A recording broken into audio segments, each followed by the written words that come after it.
1-август. Биздин алсыздыгыбыз анын баркын көрсөтөт.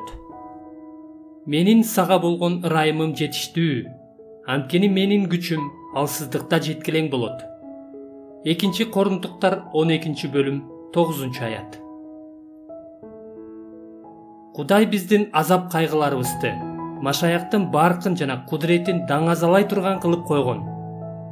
Бул анын ырайымы, себеби машаякчылардын эң чоң кубанычы өз жашоолорунда Машаяктын даңкталганына күбө болуу эмеспи?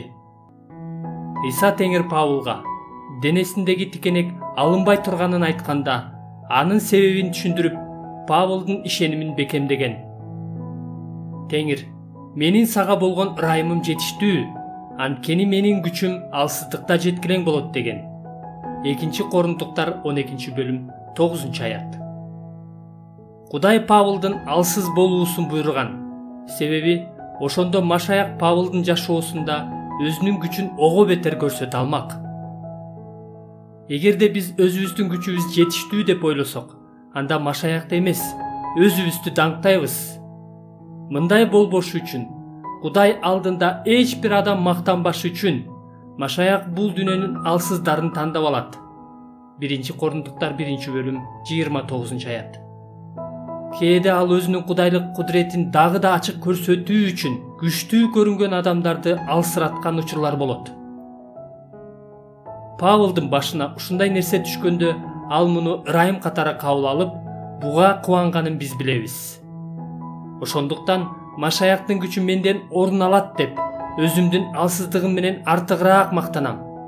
Ошондуктан Машаяк үчүн алсыз болгонума, кортук көргөнүмө, муктаж болгонума, куугунтукталганыма жана кысымчылыкты башыман өткөргөнүмө ыраазымын. Анткени мен алсыз болгондо күчтүүмүн. 2-Корунтуктар 12-бөлүм 9-10 аяттар. Кудайдын ырайымына болгон ишеним менен жашоо, бул Исада Кудай биз үчүн ким болсо, ошондон толук канааттануу алып жашоо.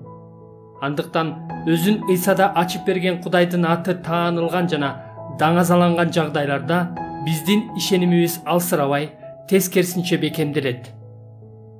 Биз алсыз болгон жана азап кайгыга кабылган жагдайлар ушул максатты ишке ашырат.